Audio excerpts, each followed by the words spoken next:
Rain crashed against the steel towers of Zera Prime as alarms howled through the capital streets. Thunder lit the blackened sky, not from clouds, but from warships descending. No one believed the humans would fight back, and yet here they were. Not begging, not hiding, but invading. The Zeran Empire had ruled 10 sectors without challenge for over 200 years. Their warriors were bred in fire, trained from birth, and fed legends of their own strength. Humans, they claimed, were soft, fragile, laughable, until today, in the middle of the slave pits, a young warrior princess named Atsira stood behind the force barrier, arms folded, grinning at the chaos above. To her, it was a pathetic last cry. From a doomed species. She had seen the human captives before. Their strength was all noise and emotion, nothing like the calm brutality of a Zeran blade. She wasn't afraid of them. Not even now. Guards shoved a new captive through the iron gate. He stumbled but did not fall. Blood marked his arms, but his eyes burned with something wild. The guards laughed, calling him a beast stripped of its cage. Atsira stepped forward, curious. His muscles were thick with tension, his chest heaving with each breath. But he did not cower, not even when the shock rod struck his back. He just stood, staring at Atsira like she was a question he already knew. The answer to. That irritated her. "You think you're strong, human?" she asked. "You're just meat with a loud voice." He didn't answer. Instead, he looked down at the chains binding his wrists, then back at her. Atsira laughed and turned away. She had no use for weak drama, but later that night, she couldn't sleep. The human had been moved to the deep cell, the one where no noise escaped. Still, she felt a strange pull. Something in her gut refused to quiet. She rose from her bed and walked silently through the torch-lit tunnels. There he was, chained against the wall. But his eyes were open, watching, waiting, as if he knew she would come. Atsira hesitated, her fingers brushing against the cold bars. This close, she could feel the heat coming off his body. It wasn't rage, it was something deeper. Something terrifying. He didn't speak, but his breathing slowed as she stood there. Neither of them moved. Atsira found herself searching his face. He should be broken, beaten, but somehow, he still looked proud. No, worse, he looked ready. When she turned to leave, he finally spoke. Just one word. Tomorrow. That was all. And it chilled her more than any weapon ever had. Asterisk. The next morning, the slave pits buzzed with whispers. Word had spread that the human had survived the night untouched. No screams. No cries. Nothing. Many believed he was already dead, but others said something different. Something worse. Atsira walked through the gate wearing her war harness, her purple hair tied behind her ears. She didn't know why her steps quickened as she reached the cell. She wasn't nervous. No, not nervous. Just curious. That was all. The guard saluted her and pulled open the iron bars. The human sat in the corner, still chained, but now upright and alert. His eyes locked on her without flinching. He looked even more dangerous in daylight, the bruises on his body already fading. "You're still alive," she said flatly. He tilted his head and gave a half smile, not in mockery, not in defiance, just calm. It annoyed her more than it should have. She expected rage or pleading. Not this silence. "You said tomorrow," she reminded him. "Well, it's today." "What happens now?" He stood slowly, testing the chains with a stretch. His arms bulged under pressure. Atsira took one step back before catching herself. She barked a laugh to hide her discomfort. "You think you can scare me with muscles? I've fought battle lords twice your size." He didn't answer. Instead, he turned his back to her and faced the wall. Like she wasn't worth speaking to. The insult stung deeper than she admitted. Her fists clenched. She hated how this human made her feel uncertain. No slave had ever looked at her like an equal. Not once. And now this one acted like she wasn't even there. By midday, she returned again. This time she brought 2 guards, a set of testing rods. She wanted to break his ego. She wanted to prove something. What that was, she couldn't explain. The guards activated the rods, firing jolts of energy into the human side. He grunted, but didn't fall. They hit him again. He dropped to one knee, but then stood right back up. The guards hesitated. Atsira stared, stunned. Not because he withstood it, but because he didn't scream. Not once. Enough, she said finally. The guards backed away. She stepped close and looked into his face. "Why won't you fight back?" she asked. "You could hurt them. You could try to run. But you don't. Why?" He answered with a calm, steady voice. "Because I'm not here to fight slaves. I'm here to find someone." Atsira blinked, confused. "Who?"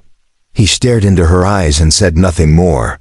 That night, Atsira didn't sleep again. She sat on the edge of her bed, staring at her hands.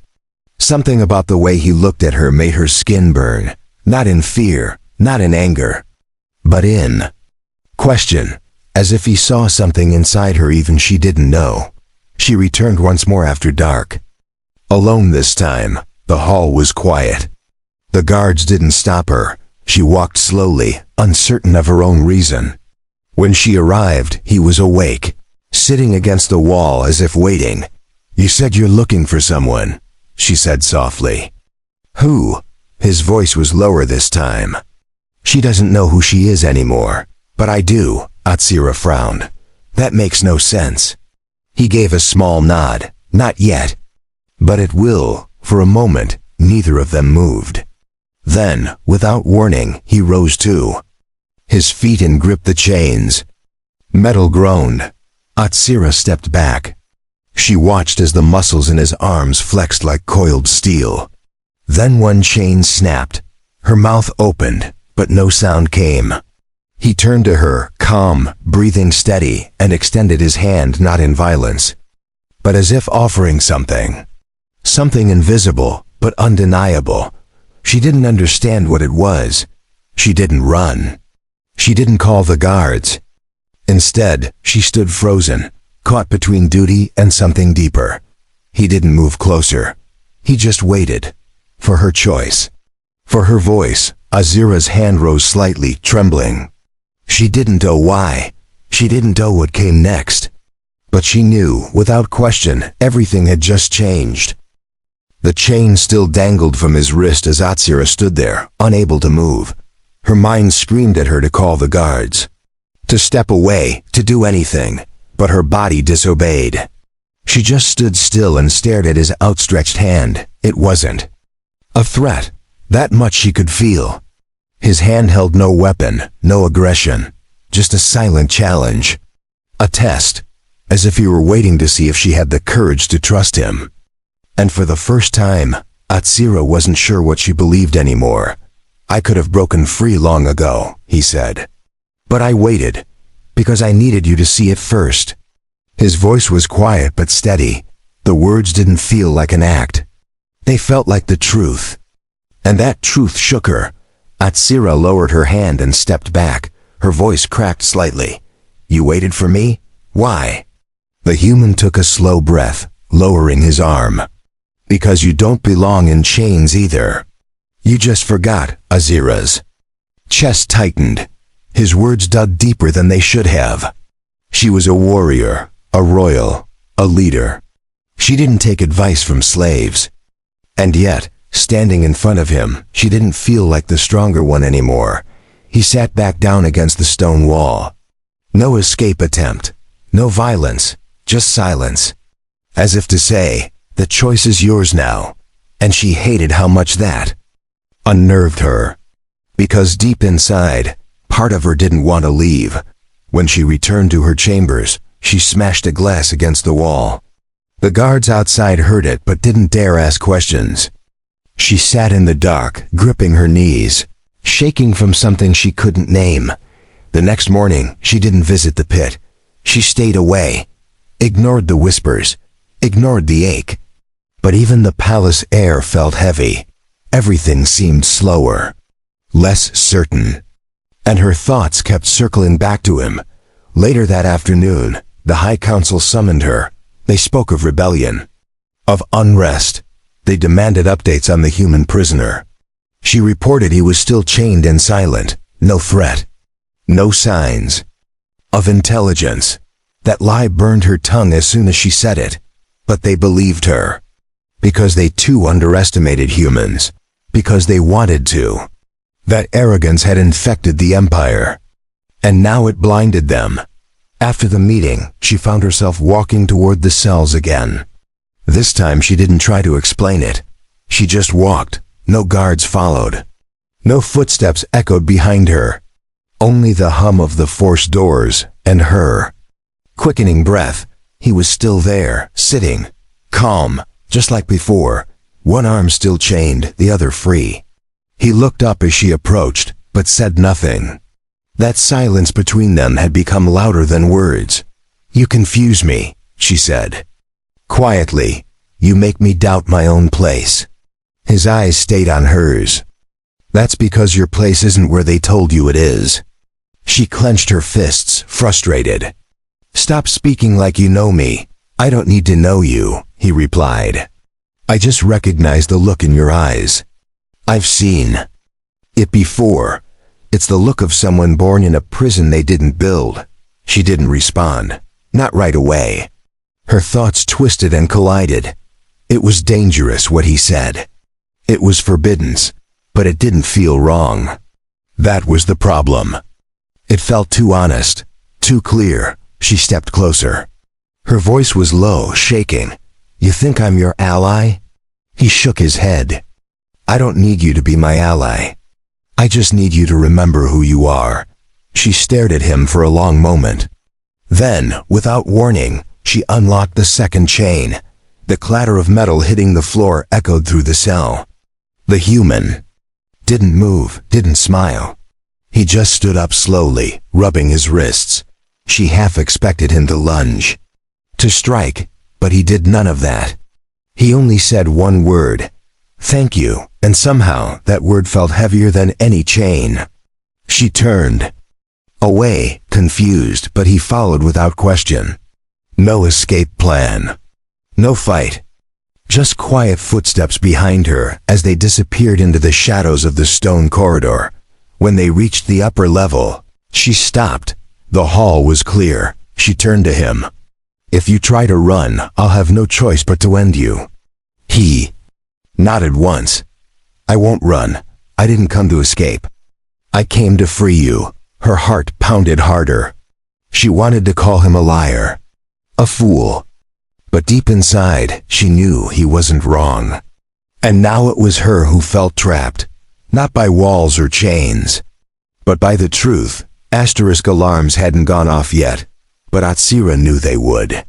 Freeing a human slave, even if she hadn't planned it, was high treason. But there she was, walking beside him like it meant nothing. Like her whole world hadn't already begun to shift. They passed old chambers where no guards patrolled. This section was half buried and abandoned. She knew it well. It used to be a training hall when she was a child. Her fingers traced the cracks in the wall as she walked past, memories tugging at her mind. "I used to train here," she whispered. He looked around but said nothing. She stopped and faced him. "Why are you really here? This isn't a rescue mission. You're not just some random prisoner. So tell me." He hesitated for the first time since they met. Then, slowly he spoke. "Because the war didn't start on your battlefield. It started in your heart. I'm here to end it where it truly began." She narrowed her eyes. "What are you talking about?" He stepped forward, voice firm. Your people. They forgot what strength means. You turned it into cruelty. You turned fear into pride. But I've seen another way. And I came to remind you." His words struck deeper than she expected. There had always been doubt in her, even during victories. She had questioned why their empire needed so many chains if it was truly strong. But she buried those questions for years. Now they returned like ghosts, They reached a hidden chamber with a view of the lower districts. Fires still burned where the human drop pods had landed. Her people were fighting, dying, and she was here, standing beside the enemy. Her breath caught in her throat.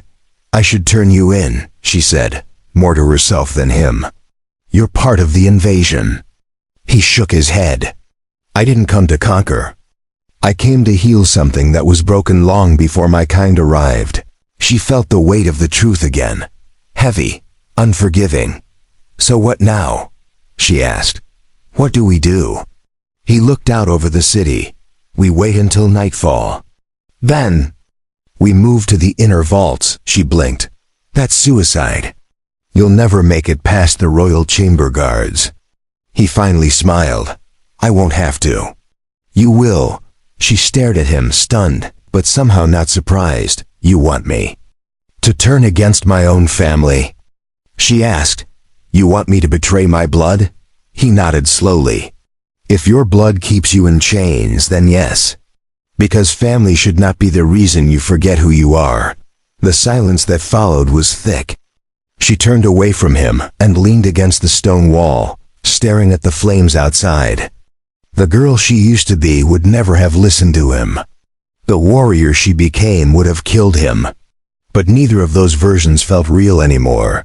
He sat down quietly in the corner. No pressure, no commands, just presence. A calm waiting. That said more than any demand could. She hated how peaceful he looked, as if he trusted her completely, as if he already knew she would choose. Hours passed, shadows grew long. When night finally came, Atsira stood and took one last look out the window. Then she turned and walked to him. Her voice was clear. "Let's go." They crept through the western wing, avoiding every patrol. She used her rank to bypass checkpoints. The guards didn't question her. They wouldn't dare. Not until it was too late. The palace, built to be secure, had too many blind spots. They reached the great chamber gate. Beyond it lay the vault, ancient knowledge, forbidden records, truths erased by her ancestors. It was sealed tight, but Atsira held the key code burned into her bloodline. Her hand hovered over the scanner. "If we do this," she whispered, "there's no turning back." He nodded. "There wasn't, the moment you released me." She placed her palm against the panel. The lock hissed. The door opened. Cold air rushed out from the darkness beyond. Azira's heart thudded. Her steps echoed through the corridor as they entered. Inside, the vault glowed with old energy. Blue lights danced across stone tablets and sealed data cores. In the center stood a monolith carved with both Zarin and Terran script. She stared at it, breath caught in her chest. "What is this?" she asked. The human stepped beside her. "The reason they fear us. The truth they buried. Once you read it, you'll understand why they needed chains. And why we came without them." Her fingers brushed over the symbols. Stories long lost began to speak inside her mind, not in voice, not in sound, but in feeling. And with each line she read, her knees weakened. Her people didn't just enslave others. They erased part of themselves. She turned to him, eyes wide, breath shaking. "This changes everything." He nodded again. "No, you do. If you choose to remember what they made you forget." The vault's heavy doors closed behind them with a hiss. Atsira stood frozen, her palm still resting on the edge of the ancient monolith. Her heartbeat echoed in her ears. She had read history before. She had studied the Empire's rise. But nothing had ever mentioned this. The Terran script detailed a peace pact, a forgotten alliance, one where humans and Zarins had once stood as equals, warriors, scholars, and protectors of the same flame. A flame that had been extinguished when betrayal poisoned her bloodline. "This is forbidden knowledge," she whispered. "They buried this. My ancestors erased it from all records." The human placed his hand gently on the stone beside hers. "Not all records. Some truths refuse to stay buried. She stepped back, her body trembling. It wasn't fear. It was awakening. Like seeing with new eyes. Everything she believed about power, control, and glory now seemed hollow. Built on stolen lies. Built on silence. "How did you know this was here?" she asked. He looked at her, calm and steady. "Because I was sent by someone who remembers. A descendant of the ones who tried to stop the fall. A torchbearer." Azira's voice dropped. "You were never a prisoner, were you?" He shook his head. "Not really. But I had to enter their system. Had to see who still had the courage to change from within." She turned away, pacing between data towers that blinked softly like stars. Her mind raced.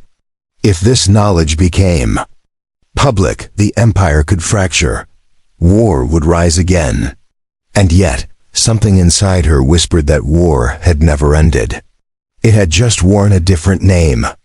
Outside the vault, footsteps echoed in the distance. The guards had noticed her absence. She and the human had little time.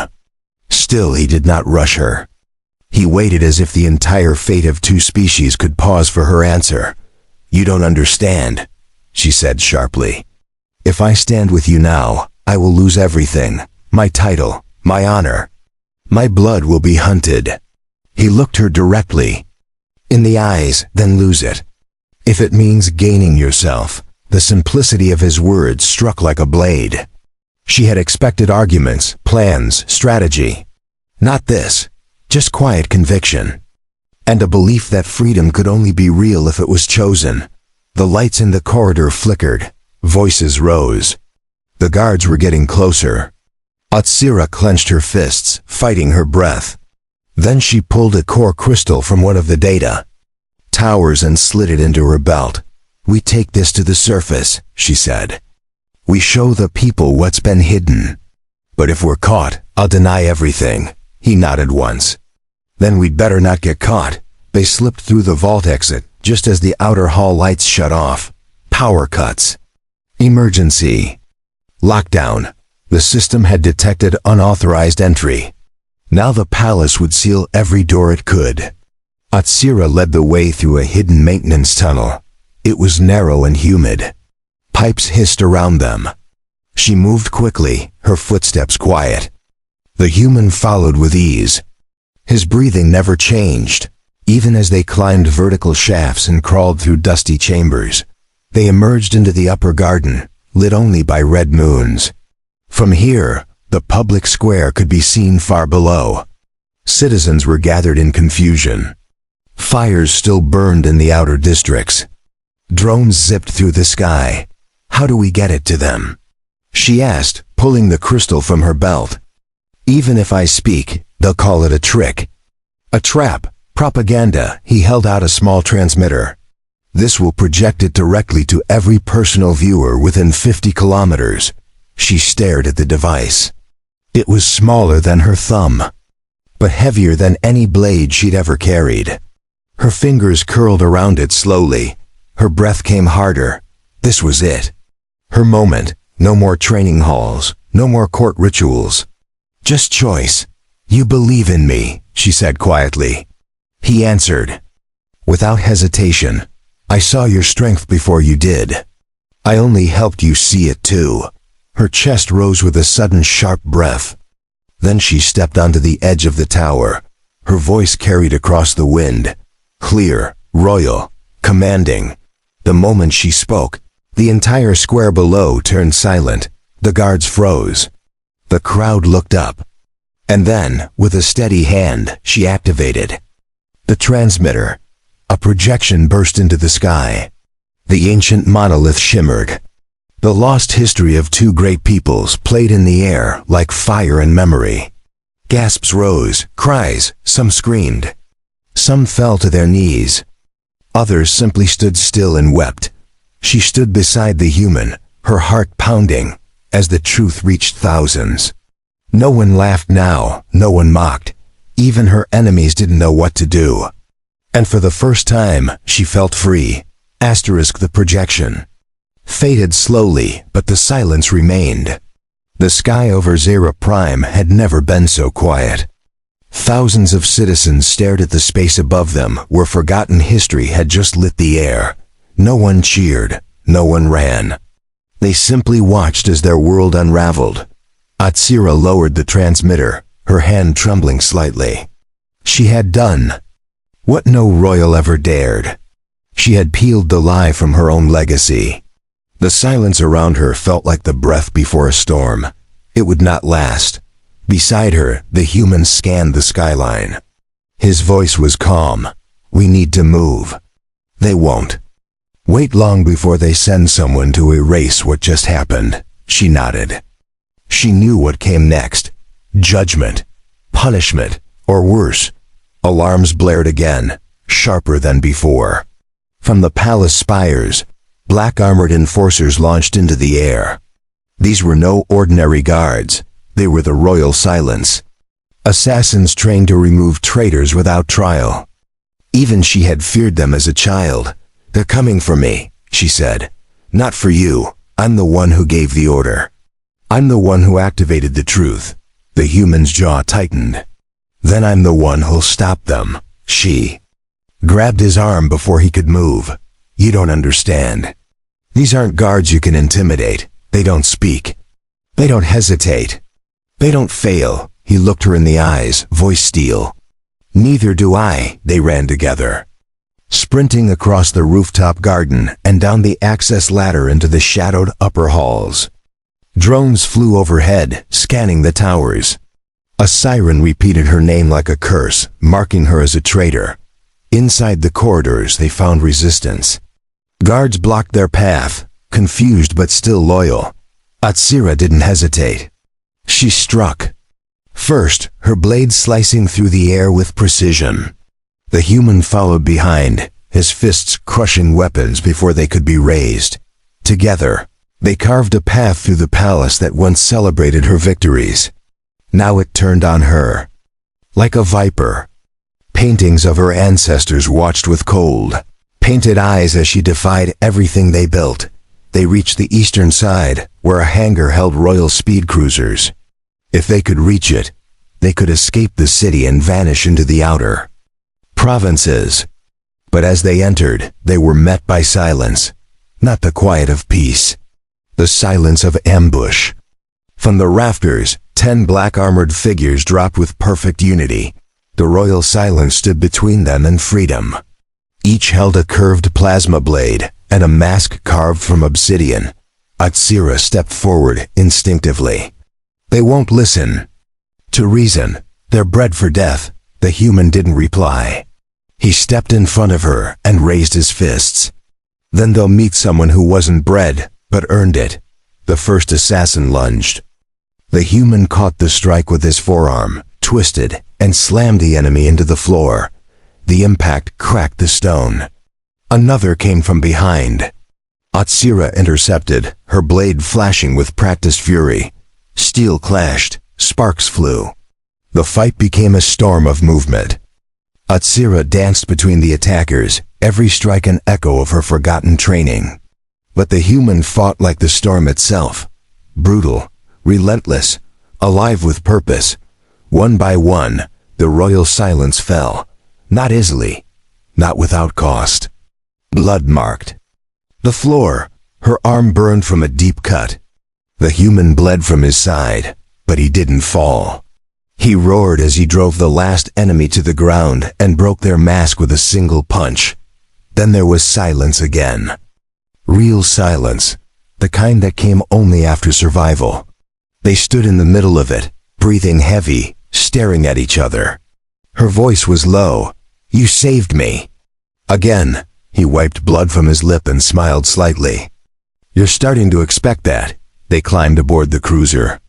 Atsira activated the controls while the human sealed the door. As the engines roared, she turned to him. Where do we go now? He looked through the view screen at the horizon. Somewhere they can't chain you again. The cruiser lifted into the air. Behind them, the capital shrank. The towers, the lights, the palace, they all disappeared into the clouds. Atsira felt the weight on her chest loosen. For the first time in her life, she didn't feel like a tool. She felt like herself. She reached out and took his hand. No words, just warmth. Just connection.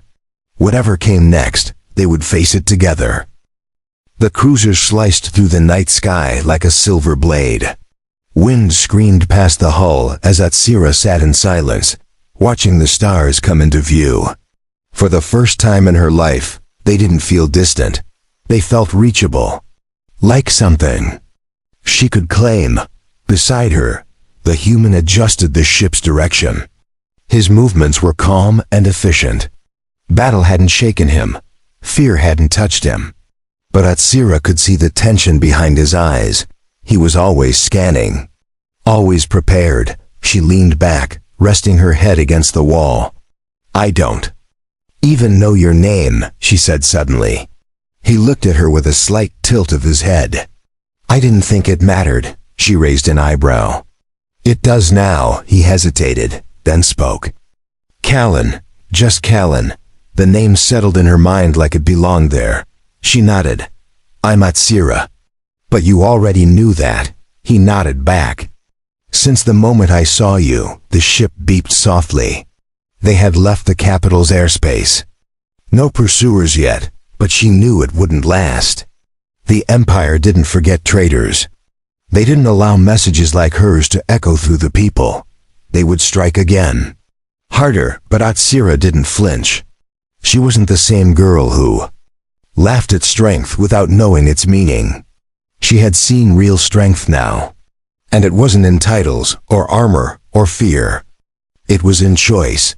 They landed in the dead hills of Taroth, where few dared to travel. The land was dry, scattered with rock towers and silent winds. A perfect place to vanish. For now, they moved through narrow cliffs until they reached an abandoned research outpost buried in stone. Callan led the way. He knew the place. It had been one of the first human scouting sites before the Zirans wiped it off the charts. Inside, the walls were marked with human tech and old carvings. Dust filled the air, but it felt safe, sheltered, quiet. Callan powered up a terminal using a backup cell from his gear. A soft light bathed the room. "We can rest here," he said. For a little while, Atsira nodded and sat beside a rusted console. Her hands trembled slightly, not from fear, but from everything she had just abandoned. She looked up at him. "You were right. I don't belong in chains. But I don't know where I belong now." Callan knelt beside her. "You belong wherever your choice leads. Not where someone else drags you." That hit deeper than he probably intended. Her throat tightened. She had always been told who to be, what to say, how to walk. Even her smile had been trained. But here, in this silent ruin, she finally felt unshaped. Finally real. They sat in silence, and the minutes stretched. She leaned against his shoulder without thinking. He didn't pull away. His warmth felt honest, not taken, not forced. Just there. In the morning, they watched from a cliff as a long-range patrol passed through the valley. Black ships. No insignia, no lights, silent hunters. The Empire was looking. For them. Azira's heart clenched, but Callan only narrowed his eyes. "They're not giving up," she said. "They can't let the people believe I spoke the truth." Callan rested a hand on her shoulder. "Then we make sure the people keep hearing it." Back at the outpost, he revealed a small case hidden beneath the floor. Inside was a portable broadcaster, ancient but powerful. This was meant for emergencies. "Now it's yours." She stared at it, her reflection shining in the silver lid. "I'm not a leader," she said quietly. "I'm a fugitive." Callan shook his head. "No, you're a seed. And seeds don't grow in safe places. They grow in cracked earth. In broken ground." She took the device and held it to her chest. For once, her voice didn't shake. "Then let's make the cracks bigger." By nightfall, her voice rang through the stars again. Not from a throne, not from a palace, but from a cave in forgotten stone. She told the truth. Not for revenge, not for glory, but for those who never had the voice to do it before. Her message reached far. Cities whispered. Soldiers questioned. Chains loosened. And with each echo, the empire shook. The fire crackled outside the cave as the wind howled across the Taroth cliffs. Atsira stood on the ledge, staring at the stars, her thoughts buried in silence. She had broadcast her second message just hours ago, and already resistance groups had begun to respond. Small cells across the empire lit their own signals. Farmers, soldiers, healers, merchants, each one a voice. Each one a step away from fear. What started as a whisper had become a growing roar. The empire wasn't just shaken. It was unraveling. Inside the cave, Callan loaded supplies into a weatherproof pack. His side was still bandaged from the fight. In the palace, but he moved with purpose. Rest was short. The road ahead was longer than either of them had planned. "You're quiet tonight," he said without looking up. Atsira kept her eyes on the horizon. "I'm trying to picture what comes next. Not war, not peace either. Something different. Something I don't have a name for." Callan zipped the pack and stood beside her. "Names come after the change. First comes the leap." She nodded, her fingers tightening around the railing. "Then let's leap." They descended from the cliffs and entered the outland provinces. These regions were harder to reach, filled with forgotten towns and untamed land. But they were untouched by the capital's control. Here, the old blood still flowed quietly. They met with rebels hiding in the ruins of collapsed temples. Some recognized her instantly. Others aimed weapons until Callan stepped forward. Trust was earned slowly. But when they heard her speak, when they saw her unchained, heads began to bow. She told them the truth. She showed them the crystal. She held nothing back. No lies, no royal pride. Just the raw story of a prisoner and a princess who changed each other. Every night they moved to new shelter. Every day they met new faces, humans and Zarans alike. Fear still lingered, but now it stood beside something new. Hope, the empire, responded with brutality. Cities that welcomed her voice were raided. Leaders were executed. Her name was declared an enemy of the throne. A bounty followed, gold, power, even pardons. Anything to silence her. But they could not. For everyone. They silenced. 3 more rose. Callan led the training of volunteers. Atsira taught them discipline. They weren't just building an army. They were building a choice. One evening, as firelight danced on stone walls, Atsira sat beside Callan in silence. She watched him sharpen a blade, his eyes focused but distant. "When this ends," she said, "what will you do?" He looked up at her. "I didn't come here for glory or vengeance. I came to find someone strong enough to carry the future." I think I found her. Her breath caught, not from surprise but from the weight of belief in his voice. She reached out and touched his hand, not as royalty, not as a symbol, but as Atsira. Just herself. He didn't pull away. He only turned. His palm upward and held hers tighter. The next morning, they moved to the valley of Tornek, where the final transmitter lay buried beneath an old ruin. If they activated it, the message would reach across the entire galactic net. The Empire's lie would be burned from the stars forever. They arrived under heavy storm. Lightning split the ground. Rain poured in sheets. Enforcers had followed. Dozens, maybe hundreds. Atsira looked at Callan. "We'll never hold them off alone." He drew his blade and smiled with fire in his eyes. "We're not alone anymore." Behind them, hundreds rose from the rock paths, farmers with tools, soldiers with stolen rifles, even elders with fists clenched tight. No one gave orders. No one needed to. They simply stood. The battle that followed shook the valley. It was not clean, it was not glorious, but it was true. It was the cry of the forgotten demanding to be seen.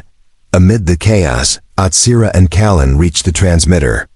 She slammed the crystal into its core and activated the sequence. A golden beam shot into the clouds. The storm parted. The signal spread across the empire, from the deepest mines to the coldest moons. All saw it. The truth. The stolen legacy. The chained princess who chose her people over her throne. The human who reminded her what strength really meant. As the light filled the sky, the fighting slowed. Even the enforcers dropped their weapons, not from weakness, but from awakening. The truth had arrived, and no sword could stop it. Atsira stood atop the transmitter platform, her chest heaving. Callan stood beside her, one arm around her shoulder. The people below roared, not for a queen, but for a beginning.